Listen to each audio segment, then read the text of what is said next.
Welcome, everyone. I'd like to welcome you to meet the Geisel class of 2024. It's so exciting to have met you in person this morning. I'm Dr. Allison Holmes. I'm the Associate Dean for Student Affairs at the Geisel School of Medicine, and it was really a thrill. Thanks for those wonderful photos to show everyone and friends and family what it was like to meet everybody in person this morning and pass everyone their white coats. You know, it's quite a time to become a doctor. It's a time like no other to enter the profession. It's really with mixed emotions, I think, that your entry to medicine begins. We're in a great health crisis, which might seem like a really interesting time to become a physician, yet there's so much great individual sacrifice and a loss of connection and community that we have to bear in order to protect the health and safety of the communities around us. Yet today, you get your coats, and action can proceed from there. I'd like to thank the other faculty for joining this evening and the students who are a part of the ceremony who will be talking this evening. So Dean Compton, who is Dean of the Medical School, Dean Roshini Pinto-Powell, who's our Associate Dean for Admissions, and also our faculty president of the Arnold P. Gold Foundation that sponsors the White Coat Ceremony. Irene Vargas, a year 2 medical student who is our student speaker. Our guest speaker, Dr. Lisa Adams, the Associate Dean for Global Health, co-chair of the Dartmouth College COVID Task Force, and alum of the Geisel School of Medicine. And Dr. John Dick, the interim Senior Associate Dean for Medical Education and also an alum of the medical school. And I will turn the ceremony over to Dr. Dick at this point.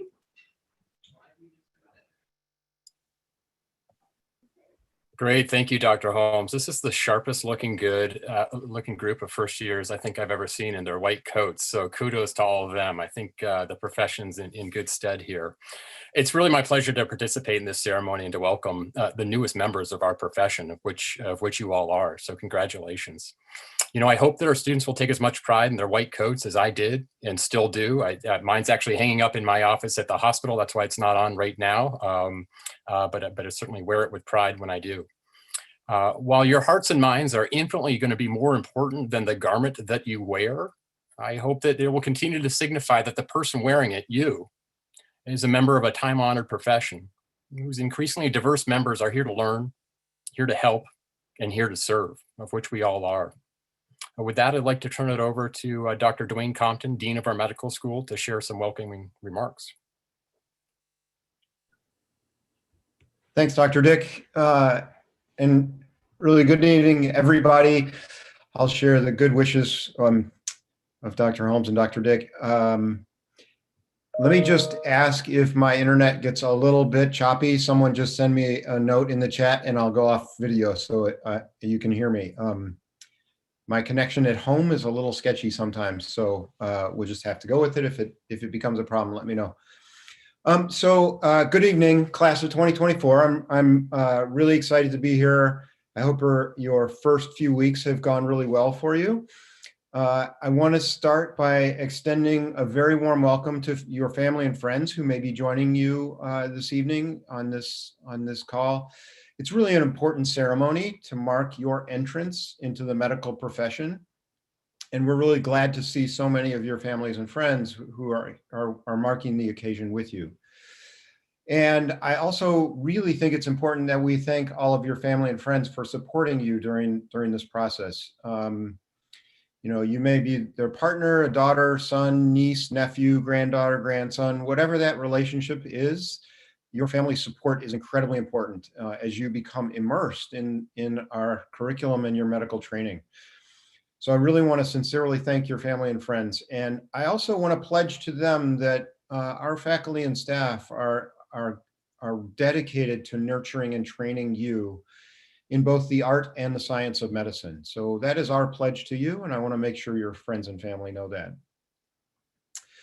I would also like to recognize and thank some of the alumni. John Dick, for example, is an alumnus of the school, but other alumni who have joined the call. I know they're always Very excited for these events and to mark them with you as you start your journey.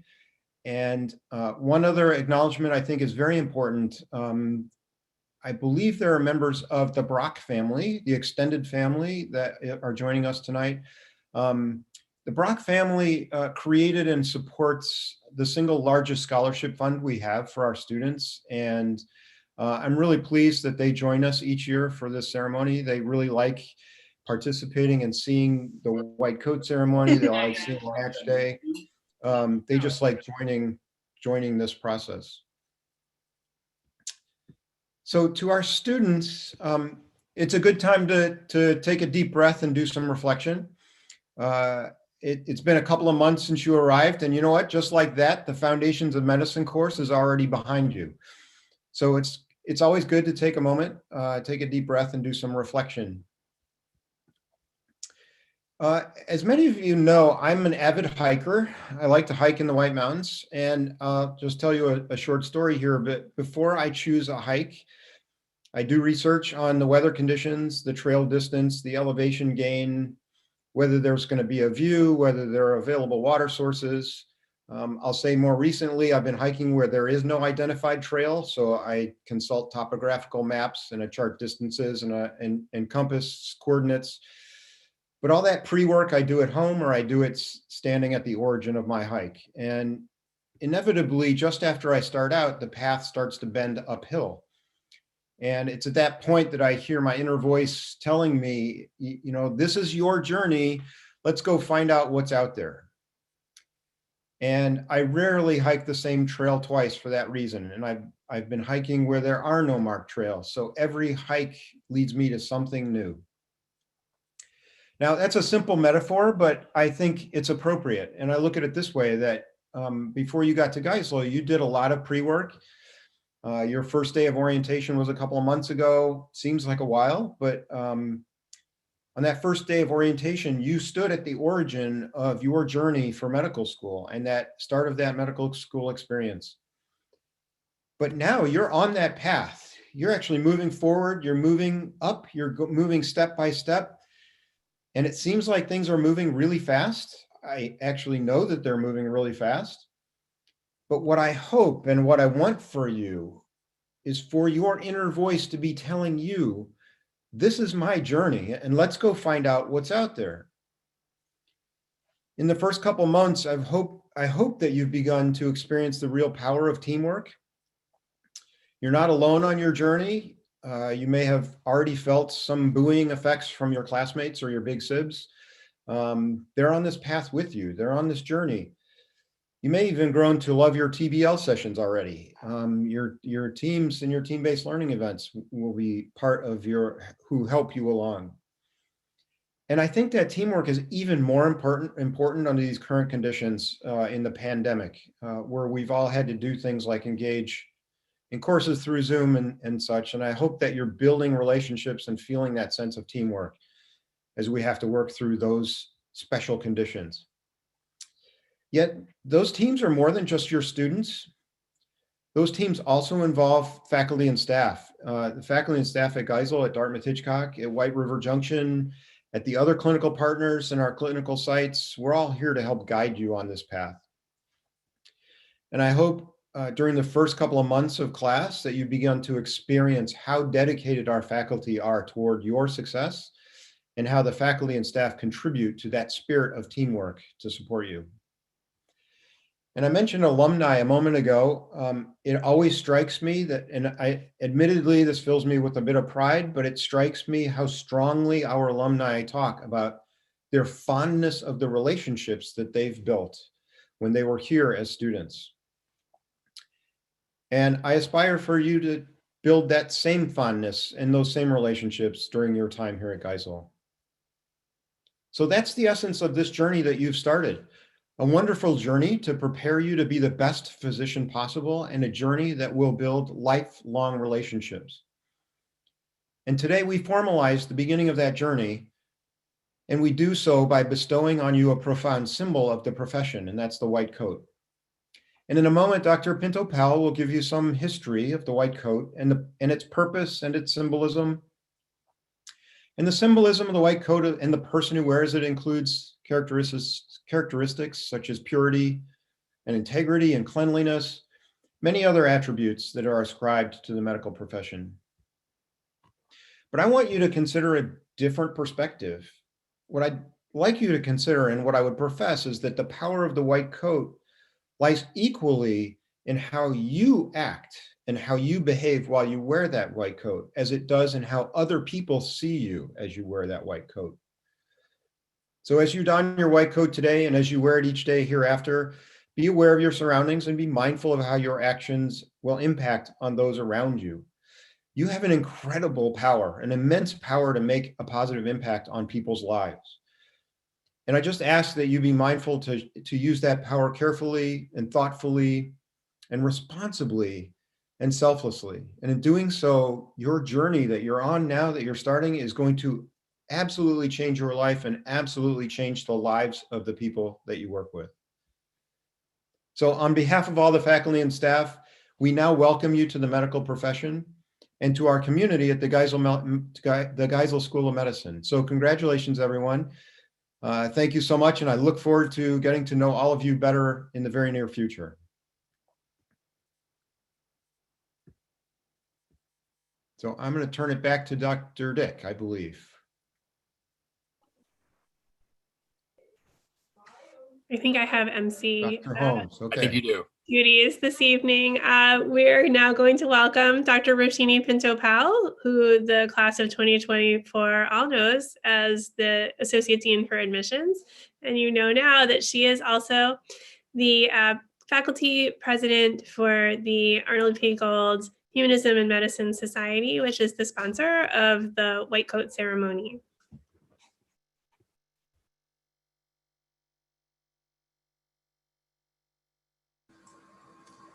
Thank you, Dr. Holmes. Good evening, everybody, and a special shout out to the class of 2024. You look lovely in your white coats. So my job today is to tell you a little bit about the history and the significance of the white coat. And I love reading a poem, so I'm going to beg your indulgence and read half a poem at the end of my remarks. So if this were 1820, we would perhaps be in the midst of a black coat ceremony, and it most definitely would not be on Zoom. Prior to the late 19th century, physicians dressed in black. Black attire was and is still considered formal, think tuxedo. And medicine was considered a very formal and a very serious business indeed. If you think about the depictions of great works of art of the day, take Thomas Eakins' 1875, The Gross Clinic artwork, for instance, where Dr. Samuel Gross and his assistants are dressed all in formal black attire, a black frock coat, while performing an amputation at the Jefferson Medical College Amphitheater in Philadelphia. For that matter, all clergy and nurses, historically, a job largely assumed by nuns prior to the 20th century, also wore black. By the end of the century, in 1889, it was Thomas Eakins again, who once again painting, this time the Agnew Clinic operating theater from the University of Pennsylvania, with Dr. David Agnew and his assistants, including a nurse, all dressed in white now, performing a mastectomy. There is strong symbolism associated with these two paintings in that Dr. Gross did not believe in antisepsis, whereas Dr. Agnew actually was a firm believer in the work of Joseph Lister. By the dawn of the 20th century, there was a form of rebranding, and doctors and nurses now wore white to signify cleanliness. For the record, eye strain in an all-white operating room gradually led to the use of surgical greens, as they were called, or what we now call operating room scrubs, only in the late 1950s. The modern day white coat ceremony is actually a relatively new tradition as far as medical traditions go. The ceremony originated at Columbia University College of Physicians and Surgeons by Dr. Arnold Gold of the Gold Humanism Honor Society in 1993 and was brought to Dartmouth, Geisel, by Dr. Joe O'Donnell, an alum and beloved professor here in the late 1990s. Dr. Gold saw the white coat ceremony as a rite of initiation to welcome students into the profession and to elevate the value of humanism as the central tenet of healthcare. The white coat, however, as a garment has come under a cloud in recent years. To some, it feels a symbolism of medical authority.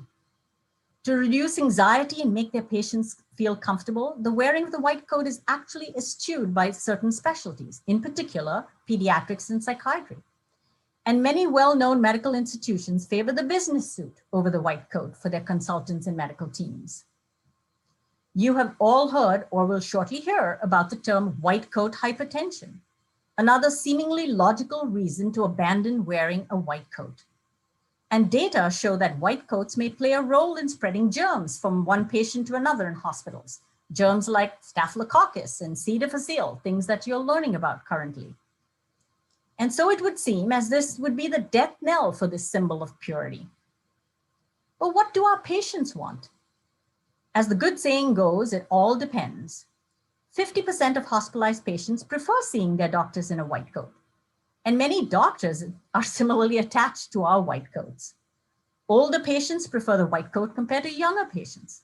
And patients from different countries across the globe have different expectations. No to the white coat in Denmark and England. Yes to the white coat in the Scandinavian countries of Sweden and Norway and Finland. So when you come down to it, I think what our patients really want is for us to look neat and clean and be competent and empathic. They want us to listen and to care.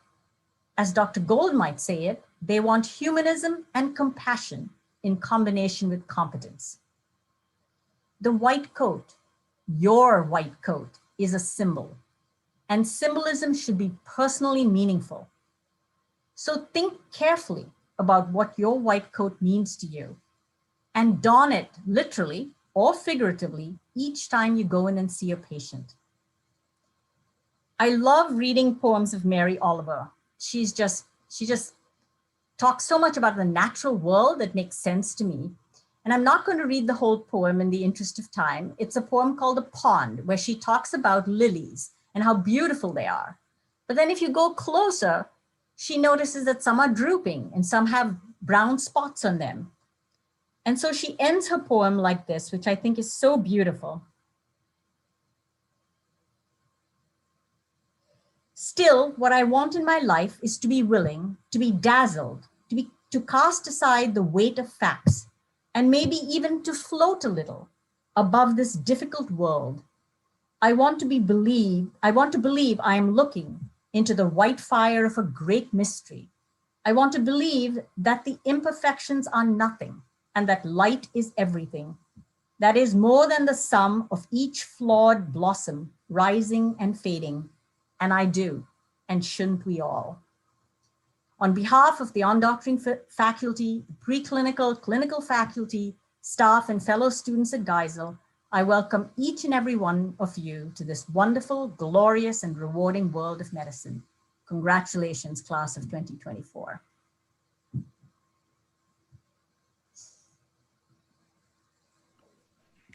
Thank you very much, Dr. Pinto-Powell. I'm really excited to introduce the first of our students who is taking an active role in speaking in the ceremony. Our two students tonight, one member of the class of 2023 and another of the class of 2024 that I'll introduce shortly, have followed somewhat similar trajectories here that I think are a great illustration of how our school, all its members, the faculty, staff, and the students hail from all over the world. So I welcome this evening class of 2023 member Irene Vargas, who began her life in the country of Peru, came to the United States by way of Miami, and then to Johns Hopkins University, moving then ever northward to arrive to us here and to join us in our Geisel community at Dartmouth. Irene, thank you so much for speaking this evening. Thank you so much, Dr. Holmes, for the kind introduction. Good evening, everyone. On behalf of the class of 2023, it is my pleasure to congratulate you and welcome each and every one of you. Today marks a very special day in your medical career.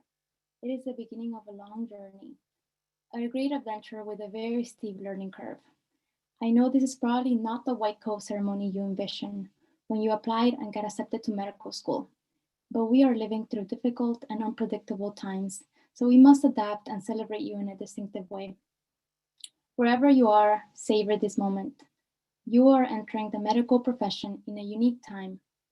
I have no doubt that all of you have worked really hard and have had to sacrifice a lot to be here. So congratulations to you, you made it. You were chosen for a reason, and we are truly lucky to have you among us. The white coat you'll receive today will have a different meaning for each of you. For me, this white coat is a symbol of the privilege I have to care for others. My white coat reminds me that I must advocate for my patients, ensure equitable care, and work to erase the injustice of healthcare disparities. It also reminds me of the challenging and exciting career ahead of me.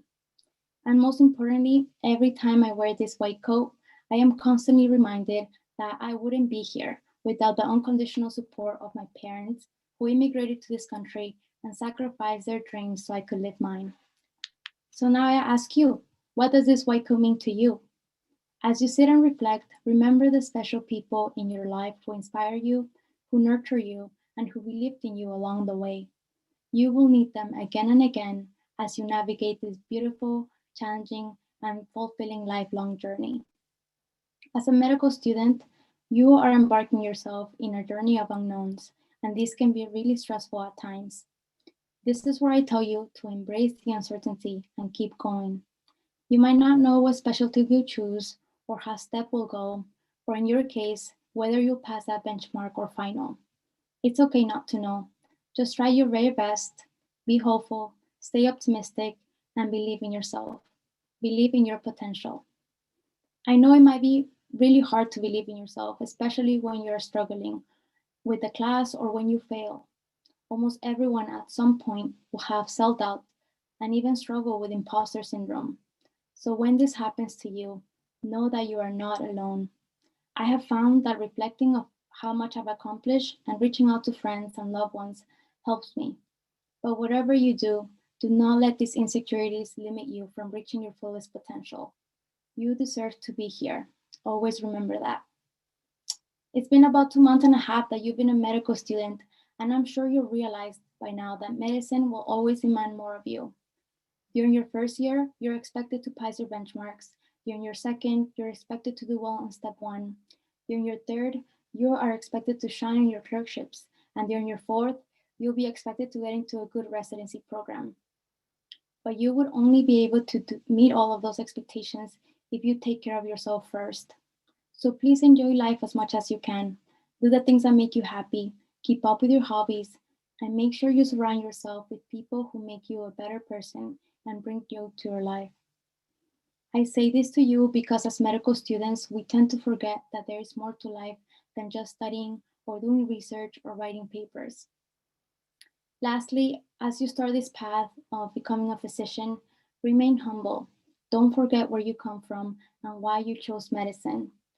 This is what is going to carry you through the tough days, the long nights of studying, and the countless Anki cards. So from now on, every time you wear your white coat, patients are gonna trust you, and you will have the privilege to care for them. You will have the time to sit with them and comfort them.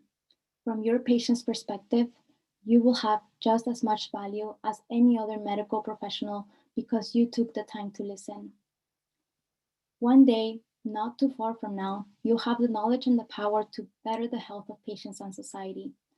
You'll have the opportunity and the resources to make a lasting impact in health and healthcare. Do so with care and compassion. You've earned this white coat, and we believe in you, class of 2024. Congratulations again, and good luck to you all.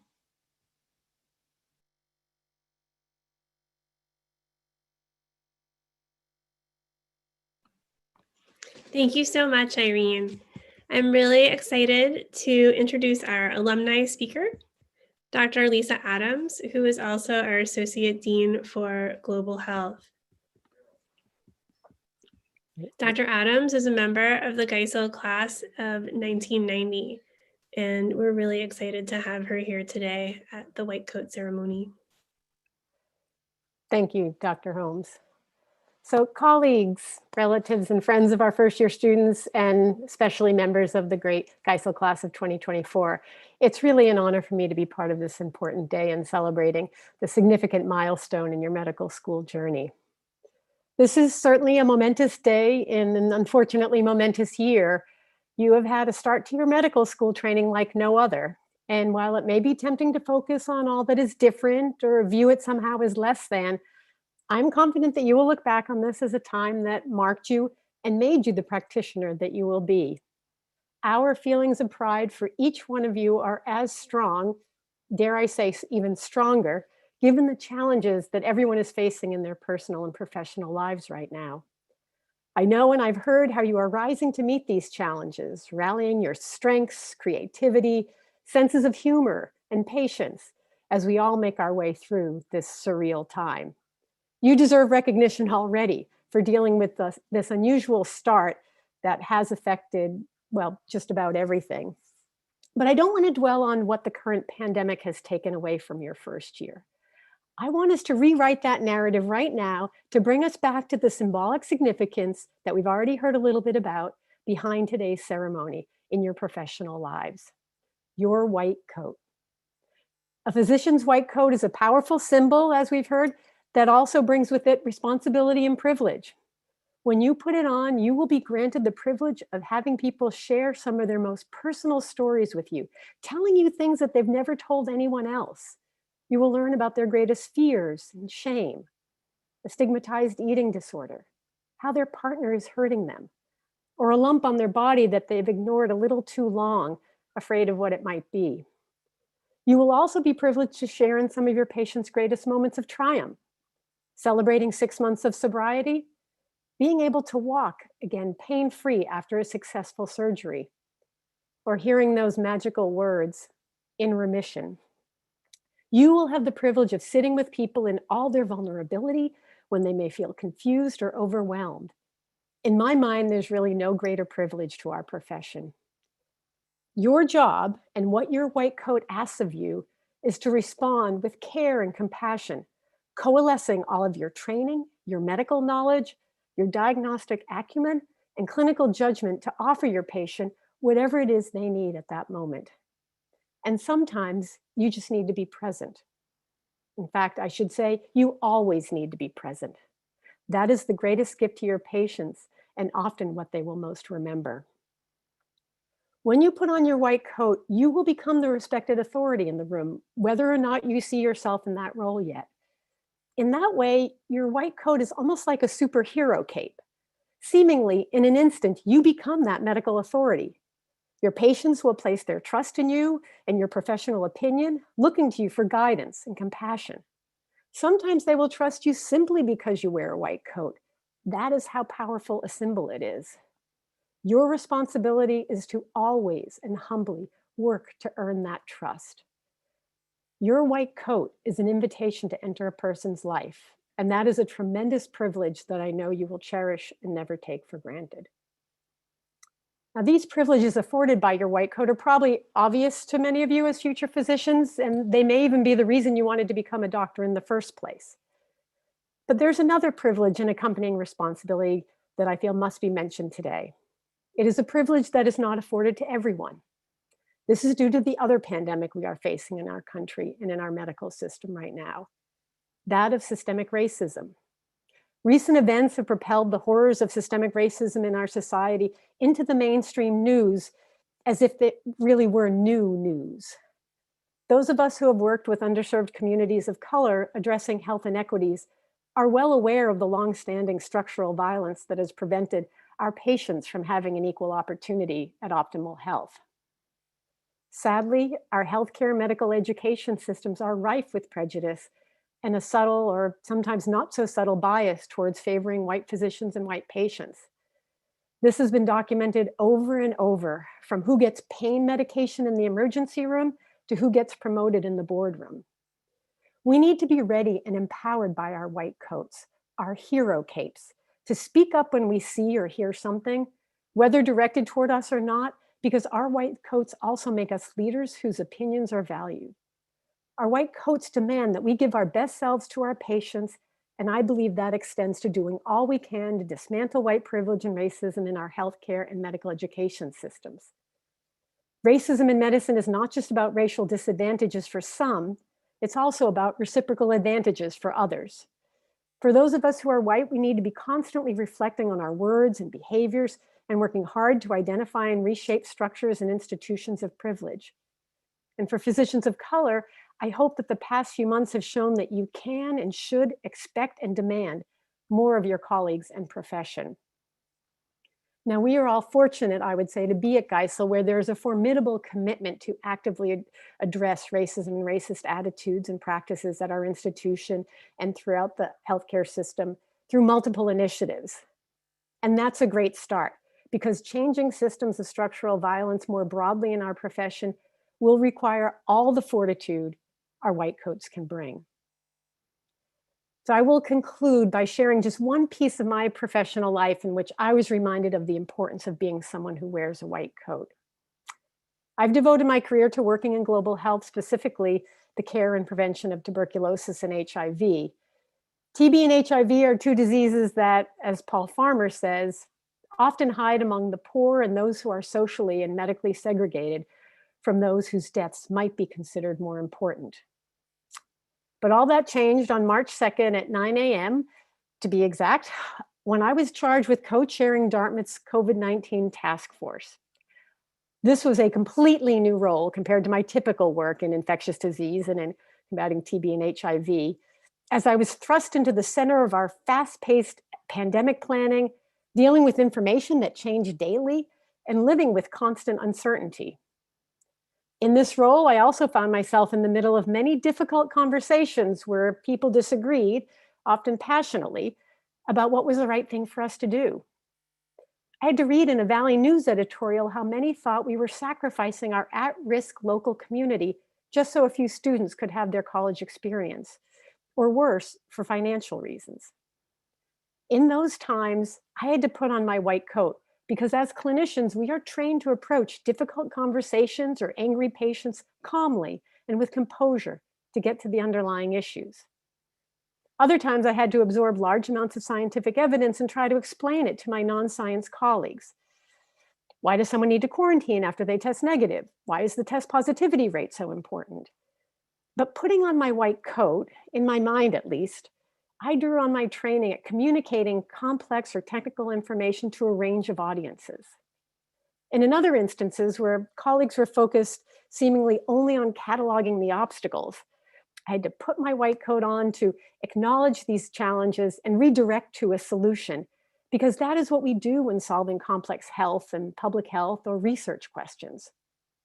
I can't tell you how many times I was grateful in the last 7 months for having my mental white coat to slip my arms into and know that I had training that made it possible for me, sometimes the only doctor in the room, to approach this challenge with empathy, calm reassurance, thoughtfulness, and skill. All the skill sets that you are developing now. And so as you put on your white coats today, know that whatever career twists and turns lie in your future, your white coat is always there, whether literally or figuratively, allowing you to tap into your training and hone skill set to be that person in the room to calmly guide others through any crisis, large or small. I trust you will all find your right path in medicine. Remember, your white coat gives you the privilege of working towards something bigger than yourself. So I will close with these wise words from one of my heroes, Ruth Bader Ginsburg. But if you want to be a true professional, you will do something outside yourself, something to repair tears in your community, something to make life a little better for people less fortunate than you. That's what I think a meaningful life is. One lives not just for oneself, but for one's community. And now I welcome you to the wonderful community of white coat wearers. Congratulations to all the members of the amazing Geisel class of 2024.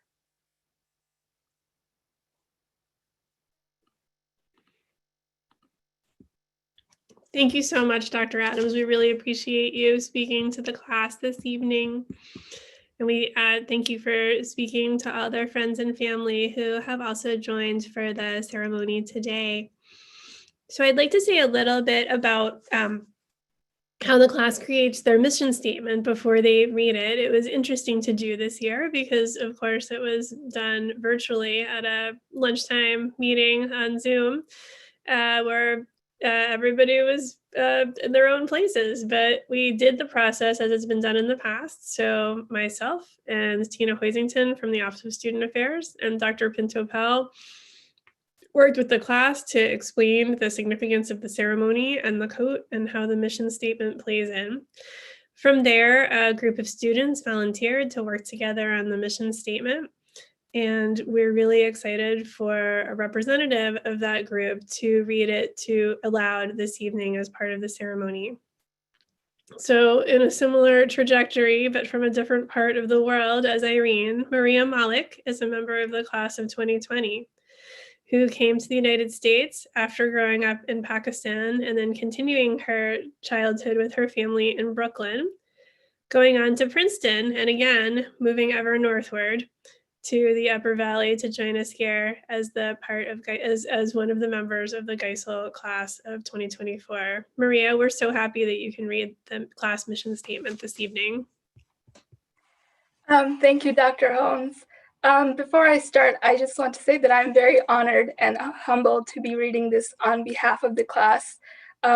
It would have been amazing to read this with all of you in person, but things happened, and I hope that we can celebrate our white coats for the rest of our lives, even though, like, in person, we're not there together. I'll start now.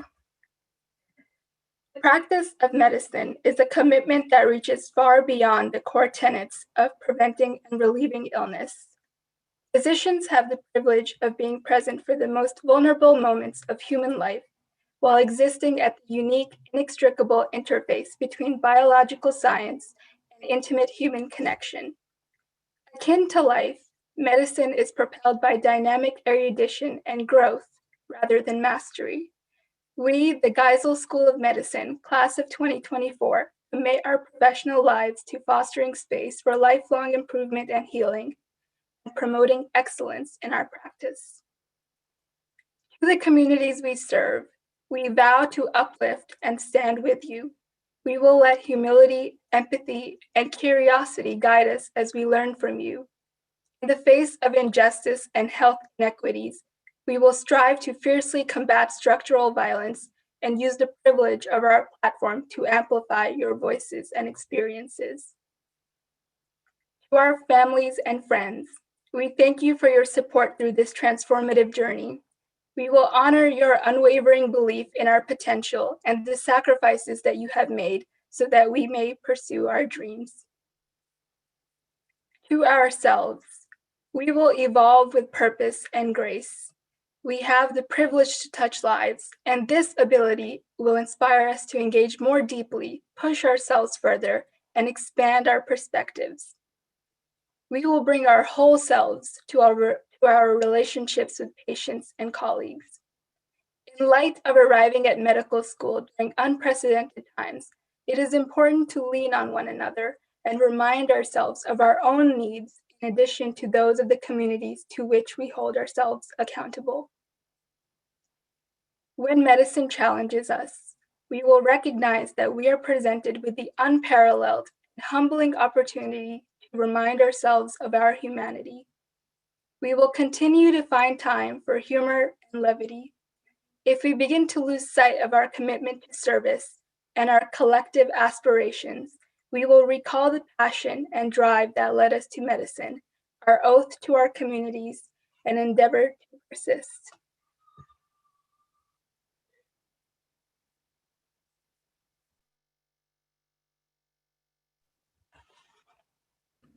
Thank you so much, Maria. It was really nice to hear the wonderful work that was done by the group from the class who worked together on the statement. And we do hope you get to read it all together at some point soon. At this point, I'd like to introduce Dr. John Dick, who is from the Geisel class of 2003 and is our interim senior associate dean for medical education. Dr. Dick will read the names of the students in the class for the ceremony. Thanks again, Dr. Holmes, and to everyone again for attending. I'll call out the names alphabetically. If people want to just give a wave when their name is called, and so we can all see you on the big screen, I think that would be great for everyone in attendance. So here we go.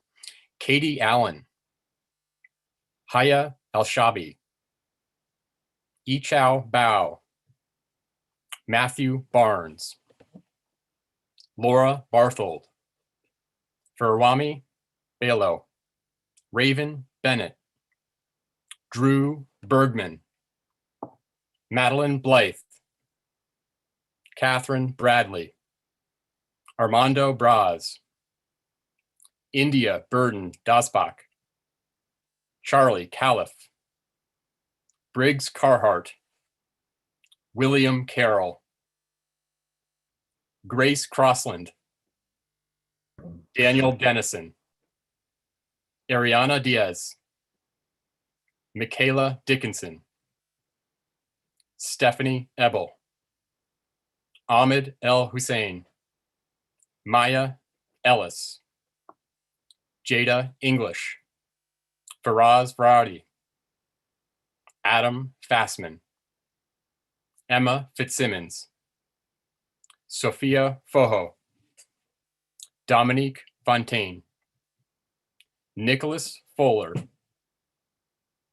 Cooper Gardner, Audrey Garza, Matthew Goff, Lily Green, Akash Holliger, Adina Hari,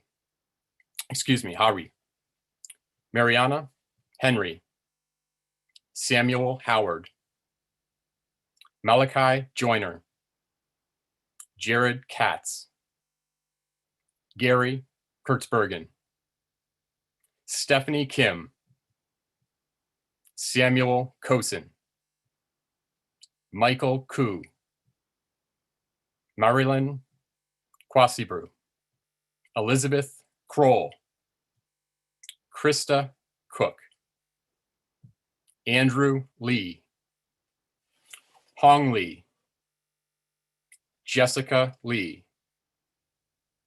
Tori Lee, Alice Liu,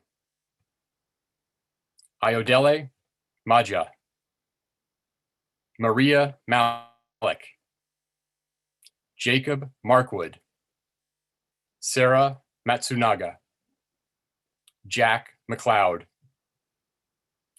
Mary Miller, Emmeline Moore, Emma Nelton, Grace Neville, Fong Nguyen, Casey O'Brien, Oluchaku Okonkwa, Daniela Orozco's Rendon, Lindsay Parton, Brayson Pavelchik, Kevin Puerta Durango, Seth Raymond, Kasuni Ranawaka, Carly Radican, Paul Reichert, Kate Salato, Margaret Sharon, Haley Soderholm, Ashley Sohn, Gregory Surlick, Marie Suku, Armin Tavakoli, Delaney Taylor, Joseph Tella, Tawny Thompson, Christopher Thompson, Swetha Tamala, Anyudeep Udamula, Aaron Verzerolo, Emily Wexler, Kathleen Wilson, Anna Whitkin, Jane Shu, Ashley Yang, Siri Zhang, and Pavel Zurovlev. Congratulations, class 2024. Let's give ourselves a round of applause.